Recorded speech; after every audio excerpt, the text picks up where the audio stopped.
que quand on a construit ce projet de musée de l'eau, il nous est apparu nécessaire de parler des pays qui ont des problèmes de manque d'eau.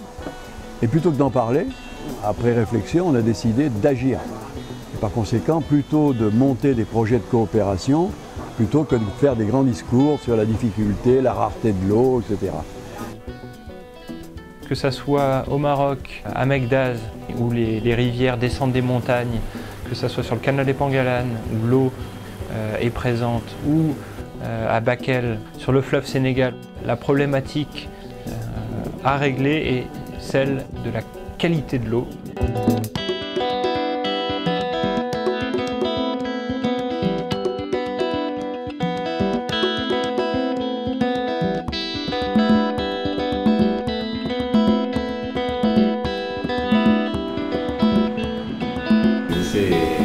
Là, ça fait plus de 6 ans. Les élèves fréquentent, mais il n'y a jamais d'eau. Ça s'est un peu arrangé, parce que les élèves ont de l'eau, mais ça reste toujours parce qu'il n'y a qu'un seul point d'eau. En cette période, s'il n'y a pas d'eau, je ne crois pas que les élèves puissent suivre correctement les cours. Les élèves travaillent, étudient dans des conditions très difficiles, puisqu'il n'y avait pas de l'eau ici. Il fait excessivement chaud à Bakel, très chaud même. On est obligé de quitter chez nous. Plus de 2 km on marche, on vit ici et on ne trouve pas d'eau ici pour boire, même pour effacer le tableau. C'était un problème. Mekdaz, c'est un petit douar situé dans le Haut Atlas central marocain. C'est un village de 1000 habitants qui est extrêmement enclavé, c'est-à-dire qu'il ne bénéficie pas du programme de l'État marocain de désenclavement, ni d'électrification, ni d'adduction à l'eau. Actuellement, il y a 2 sources qui amènent de l'eau au village, mais c'est des filets d'eau. Il n'y a pas assez d'eau pour les 1000 habitants du village. Il y a un problème également de potabilité de l'eau. Donc il y a une situation d'urgence, puisqu'on est dans des villages qui sont également coupés du monde en hiver. Donc c'est une situation assez critique pour les habitants et surtout pour les personnes les plus vulnérables, les enfants en bas âge et les personnes âgées. L'activité économique de la population, c'est l'agriculture, la pêche, l'élevage. Ici à Andovrante, il y a quelques puits. C'est déjà construit avant, mais l'eau n'est pas potable. Donc il dit que c'est seulement ça que le village peut avoir de l'eau potable, donc c'est pas insuffisant pour le besoin du villageois. D'après ce qu'il a constaté, comme le canal maintenant est vraiment, c'est pas possible de prendre l'eau de cuisine, ils font laquer là le matin, le soir pour prendre de l'eau potable, puisqu'il n'y a que ça seulement à qui il peut prendre de l'eau potable.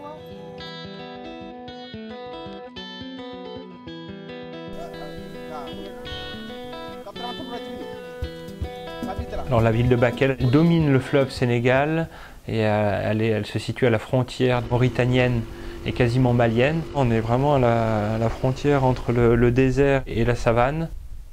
Comme vous le savez, Bakel, c'est une commune qui a un forage, effectivement. Presque tous les quartiers sont servis en eau potable, bien sûr. Il y a seulement quelques quartiers périphériques qui ne sont pas servis en eau. Ils sont obligés d'utiliser des charrettes où il y avait des bidons, sinon les gens allaient s'abreuver au niveau du fleuve. Il est parti chercher de l'eau à l'Iden, à l'inspection de Bakel, pour alimenter quelqu'un qui habite dans le quartier qui n'a pas d'eau. Donc c'est comme ça tous les jours. Celui-là, il s'appelle Harouna Sow. Il travaille, c'est un instituteur. Et il travaille à l'Iden, mais il habite dans le quartier où il n'y a pas d'eau. Tetractis intervient à Madagascar depuis 1998. A émergé une demande d'accès à l'eau potable sur 3 villages du canal des Pengalane. Donc ces villages sont des villages de pêcheurs. Ils se situent sur une petite bande de terre entre l'océan Indien et le canal des Pengalane. C'est des villages de petite taille, hein, entre 400 et 1200 habitants. Les villageois, soit ils vont aller au canal pour faire la lessive, pour faire la vaisselle, mais pour l'eau de cuisine, donc c'est là qu'ils puisent l'eau. Après avoir cuit les riz, ils le mettent dans une bol de riz et après ça, ils laissent un peu griller le fond de marmite. Pour tuer les microbes, tout ça, il faut le bien bouillir et c'est avec cette boisson-là qu'ils boivent quotidiennement les villageois.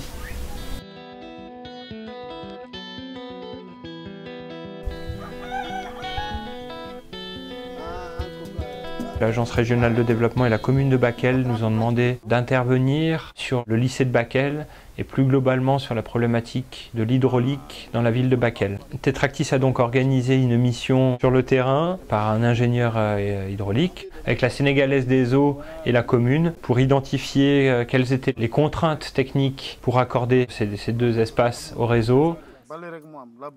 C'est un réservoir qui n'est pas encore alimenté, parce que ça c'est la sortie de l'eau à partir du bas. Depuis 2004, on travaille avec les villageois sur la création d'un gîte associatif. C'est dans ce cadre de cette construction de ce projet collectif que les villageois et la commune d'Aït-Tamnil nous ont sollicité, nous et la commune de Pont-en-Royan, pour intervenir sur leurs problématiques hydrauliques. Ce qui avait été préconisé, c'était d'aller capter une source dans les alentours de 2004, à peu près. À première vue, ça paraissait réalisable, mais guettant sur le terrain, je me suis vite aperçu que ça ne pouvait pas se faire. On a cherché un moyen pour quand même trouver à alimenter ce village en eau, notamment le gîte, en déterminant l'emplacement d'un puits ou d'un forage éventuel. Et puis après, pourquoi pas essayer de faire un peu plus grand, d'alimenter le village sur sa totalité. À la suite de l'analyse de l'eau, la direction régionale de l'eau, la Tsinan, et le coordinateur de Tetractis ont décidé de se rendre à nouveau dans les villages pour sensibiliser les différents villageois au fait que l'eau n'était pas de bonne qualité. La deuxième étape a été de revenir avec les solutions techniques, les proposer aux villages pour avoir leur validation. Les villageois ont accepté le principe de payer cet accès à l'eau à un coût le plus bas possible, mais ils acceptent de payer l'eau pour pouvoir avoir de l'eau durablement. Ce projet qui consiste à construire un puits ou un forage au village et à amener l'eau au gîte, à une borne fontaine et au dispensaire constitue une première étape qui est essentielle pour tout le douar de Mekdaz, puisqu'il va permettre derrière à la commune d'Aït-Tamnil de rechercher des financements marocains pour la construction d'un château d'eau et de 10 bornes fontaines supplémentaires pour le village. Quand on travaille sur un programme de développement touristique sur le moyen terme, comme activité génératrice de revenus, travailler sur l'eau potable est évident et complémentaire d'une problématique globale de développement sur un territoire.